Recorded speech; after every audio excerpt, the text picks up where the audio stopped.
Throughout history, humanity has faced choices. Some are small, some change the world forever. These are the ancient stories, the timeless lessons, the narratives that shape who we are and who we become. This is the story of Abraham and the greatest test of faith. Long ago, in a land of vast deserts and wandering tribes, lived a man named Abraham. He wasn't a king or a conqueror, but he was known as a man who trusted God. Abraham and his wife Sarah lived a simple life among their people, but their story would become one of the most important in history. One night, under a canopy of endless stars, God spoke to Abraham.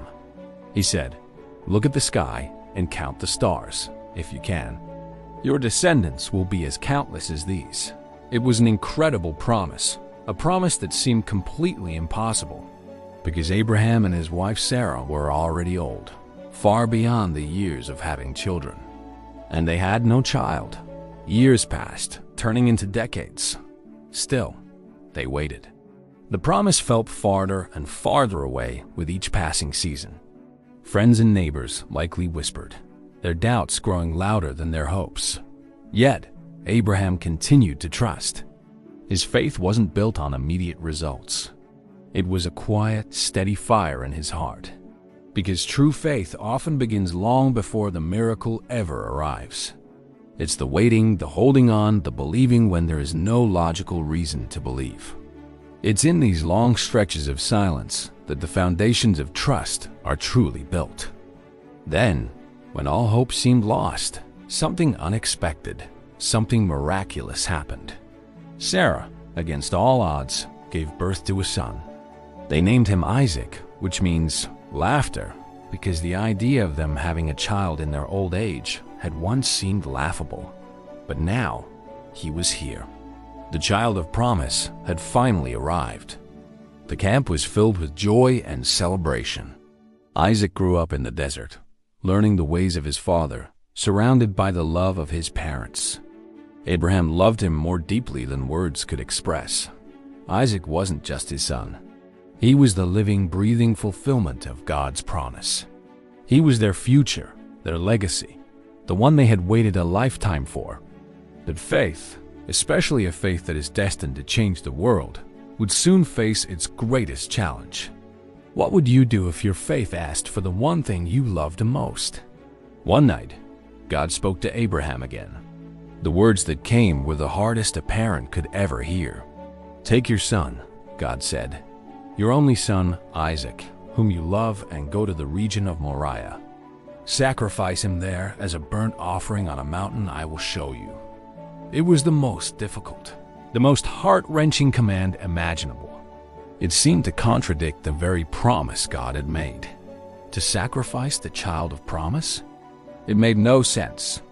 Yet, early the next morning, Abraham got up and prepared for the journey. He didn't argue, he didn't question, he simply obeyed. He saddled his donkey, gathered wood for the offering, and called Isaac to travel with him. Imagine the weight of that silence as they began the long journey. Step by step, they walked toward the distant mountain. The path was quiet, but Abraham's heart must have been a storm of turmoil and sorrow. He walked beside the son he loved, knowing what he had been asked to do.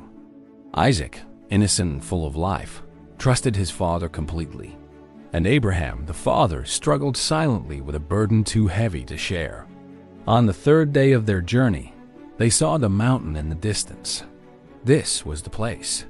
Abraham told his servants to stay behind with the donkey. "The boy and I will go over there and worship," he told them, "and then we will come back to you." Then, father and son walked on alone. Abraham carried the fire and the knife, and he placed the wood for the offering on Isaac's shoulders.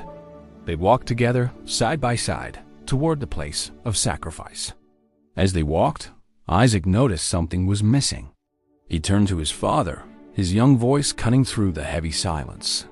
"Father," he asked, "the fire and wood are here, but where is the lamb for the burnt offering?" How those words must have pierced Abraham's heart.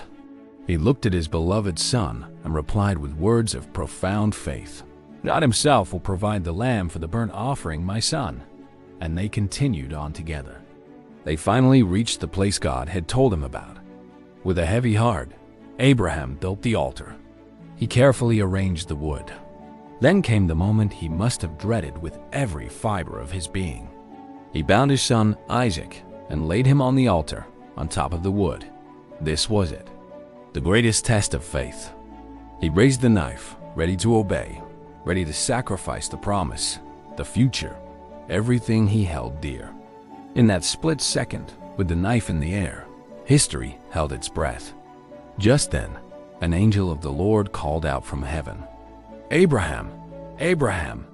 "Here I am," he replied. "Do not lay a hand on the boy," the angel said. "Do not do anything to him. Now, I know that you fear God, because you have not withheld from me your son, your only son." Abraham looked up, and there in a thicket, he saw a ram caught by its horns. God had provided a substitute. The test was complete. Abraham went and took the ram, sacrificing it as a burnt offering instead of his son. His faith had been proven, stretched to its absolute limit, and found true. And the promise of descendants as numerous as the stars, would continue through Isaac. Abraham's story on that mountain teaches us something incredibly powerful about the nature of faith. Faith isn't just about believing when life is easy and the path is clear. Sometimes, faith means trusting even when we do not understand, even when the command seems impossible and the future is shrouded in darkness. Because true, world-changing faith sometimes requires a willingness to sacrifice. It's about trusting that even in our darkest moments, there is a greater plan at work, a provision waiting just beyond what we can see. Every story carries a lesson. These are the stories that have the power to shape who we become. Thanks for watching.